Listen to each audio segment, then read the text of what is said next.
वक्रतुंड महाकाय सूर्यकोटी समप्रभ निर्विघ्नं कुरु मे देव सर्वकार्येषु सर्वदा सकल विघ्नहर्ता बुद्धिदाता आणि 14 विद्या 64 कलांचा अधिपती असलेल्या माझ्या लाडक्या गणपती बाप्पांच्या चरणी साष्टांग नमस्कार.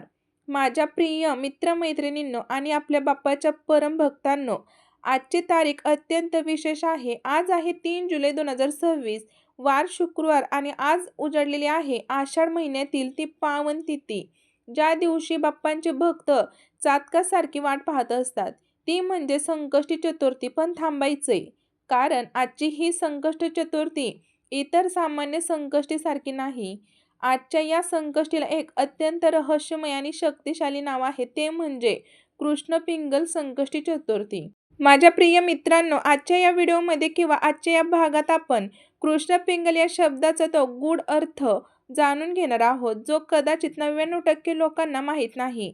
एक अत्यंत महत्त्वाची गोष्ट आजच्या या भागात मी तुम्हाला दुर्वाचे असे 3 अत्यंत गुप्त आणि चमत्कारिक उपाय सांगणार आहे.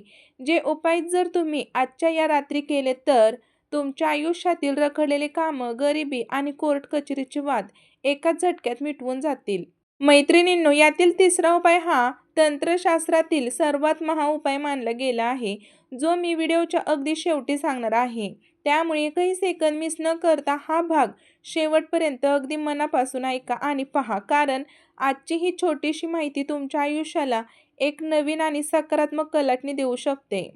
मित्रांनो, आता बघा, अनेकांच्या मनात प्रश्न आला असेल की या संकष्टीला कृष्ण पिंगल का म्हणतात.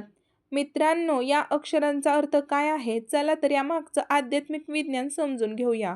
कृष्ण म्हणजे काय? कृष्ण या शब्दाचा अर्थ आहे अंधार किंवा आकर्षित करणारा काळा रंग. काळा रंग हा दर्शवतो आपल्या आयुष्यातील संकट, नैराश्य, अज्ञात, भीती आणि आपल्या मनातील अज्ञान. पिंगल म्हणजे काय? पिंगल या शब्दाचा अर्थ आहे तांबूस, सोनेरी किंवा अग्नीसारखा तेजस्वी रंग. हा रंग दर्शवतो ज्ञान, चैतन्य, शक्ती आणि बाप्पांची तेज. या 2 अक्षरांचा एकत्रित महाअर्थ असा होतो, जेव्हा मनुष्य आपल्या आयुष्यातील कृष्ण म्हणजेच अंधारातून, संकटातून आणि दुःखातून जात असतो, तेव्हा बाप्पांच्या नामाचे तेज म्हणजेच पिंगल त्यांच्या आयुष्यातील तो अंधार नष्ट करून प्रकाशाची निर्मिती करतो. गणेश पुराणात असे सांगितले आहे की आजच्या म्हणजेच 3 जुलै या कृष्ण पिंगल संकष्टी चतुर्थीला बाप्पांच्या हेरंब रूपाची पूजा केली जाते. हेरंब म्हणजे 5 मुखे असलेला सिंहारूढ गणपती. हा गणपती भक्तांचे संरक्षण करण्यासाठी अत्यंत उग्र आणि दुष्टांचा नाश करण्यासाठी पिंगल अग्नीसारखा बनतो, तर भक्तांसाठी कृष्ण रंगासारखा शांत आणि प्रेमळ राहतो.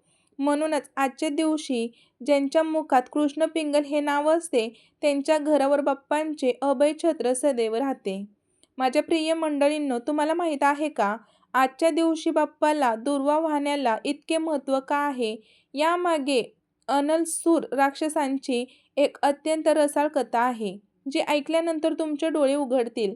प्राचीन काळी जेव्हा अनलसूर नावाच्या राक्षसाने पृथ्वीवर आणि स्वर्गात हाहाकार माजवला होता, तेव्हा त्यांच्या मुखातून निघणाऱ्या अग्नीच्या ज्वालांनी संपूर्ण सृष्टी होरपळून निघाली होती.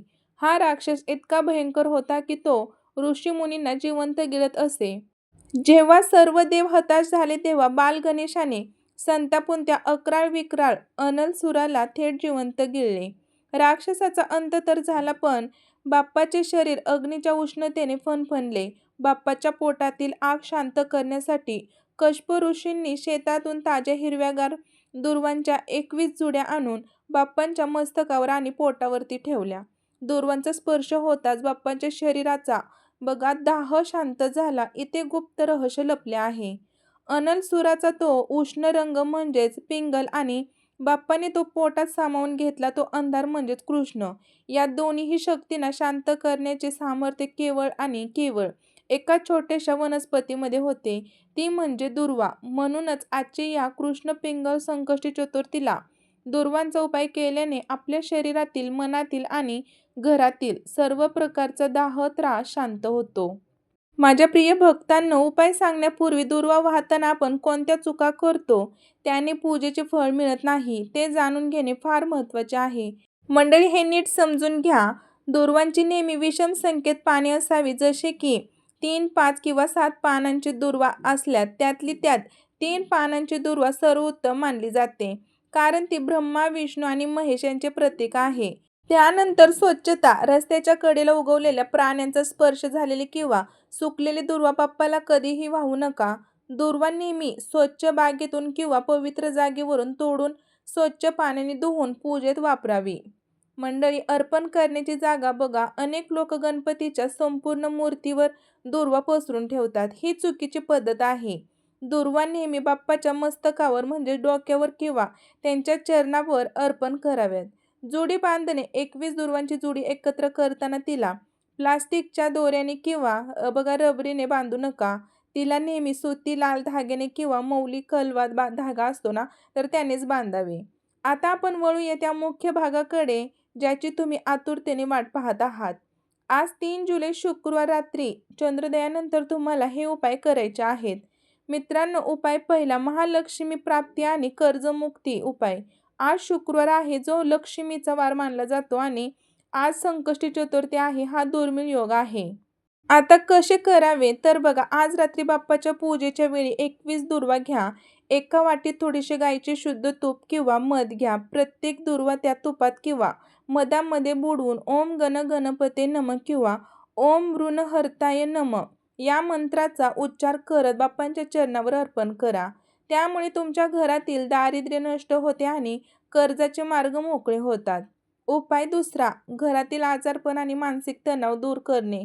जर घरात सतत कोणीतरी आजारी पडत असेल किंवा घरात नकारात्मकता जाणवत असेल तर हा रामबाण उपाय आहे.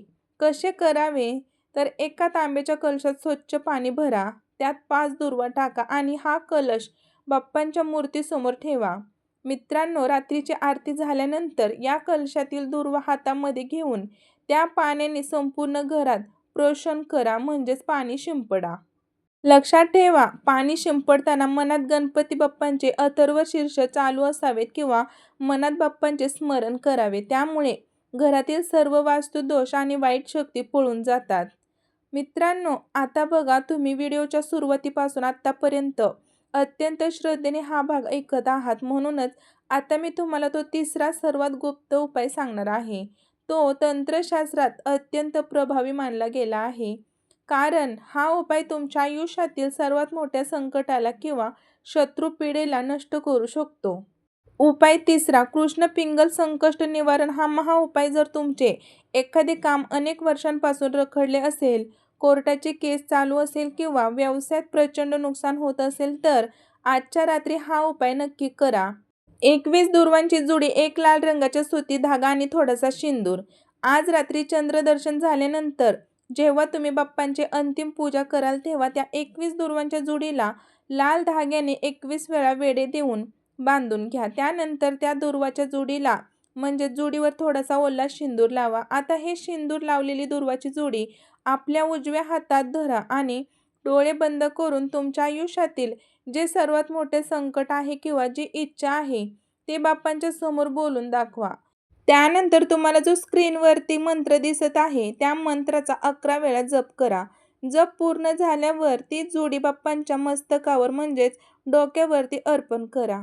मंडळी, पुढचा महत्त्वाचा भाग, उद्या सकाळी शनिवारी बाप्पांच्या चरणावरची ही दुर्वाची जोडी उचलून एका छोट्या लाल कपड्यात बांधून तुमच्या घरातील तिजोरीत किंवा तुम्ही जिथे पैसे ठेवता तिथे ठेवून द्या. हा उपाय इतका प्रभावी आहे की आजच्या या कृष्ण पिंगल तिथीचे तेज तुमच्या त्या संकटांचा नाश करेल आणि पुढच्या संकष्टी चतुर्थीच्या आतमध्येच तुम्हाला तुमच्या कामात यश मिळालेले दिसेल. मंडळी, हा भक्तांचा दृढ विश्वास आहे. आज 3 जुलै शुक्रवारच्या या पावन दिवशी दिवसभर कडक किंवा फलाहार उपास केल्यानंतर रात्री जेव्हा चंद्रदेव प्रकट होतील तेव्हा चंद्रदेवांना अर्घ्य द्या. चंद्राला जल अर्पण करताना त्यात थोडासा अक्षदा आणि दुर्वा अवश्य टाका. त्यानंतर बाप्पाला मोदक किंवा लाडूचा नैवेद्य दाखवून घरातील मोठ्यांचा आशीर्वाद घेऊन त्यानंतरच तुम्ही तुमचा उपास सोडा. संकष्टीचा हा पावन दिवस बाप्पा दूर करील मनाचा आळस. कृष्ण पिंगल रूपाचे धरूया ध्यान. बाप्पा देईल आम्हा सुखाचे दान. तर माझ्या लाडक्या भाविकांनो, आजच्या या 3 जुलैच्या कृष्ण पिंगल संकष्टी चतुर्थीला हा दुर्वांचा महाउपाय करायला अजिबात विसरू नका. बाप्पा तुमच्या सर्व इच्छा पूर्ण करत हीच प्रार्थना तुम्हाला ही सविस्तर माहिती कशी वाटली हे मला कमेंट बॉक्समध्ये नक्कीच सांगा. जर तुम्ही बाप्पांचे खरे भक्त असाल तर कमेंट बॉक्समध्ये गणपती बाप्पा मोरया नक्कीच लिहा. तसेच मित्रांनो, हा व्हिडिओ तुमच्या नातेवाईकांसोबत, मित्रपरिवारासोबत, त्यांच्या व्हॉट्सअप ग्रुपवरती नक्की शेअर करा, जेणेकरून त्यांनाही या कृष्ण पिंगल चतुर्थीचे महत्त्व समजेल. पुन्हा भेटूया अशाच एका सुंदर आणि माहितीपूर्ण भागामध्ये. तोपर्यंत सर्वांना गणपती बाप्पा मोरया. श्री स्वामी समर्थ. जय जय स्वामी समर्थ. धन्यवाद.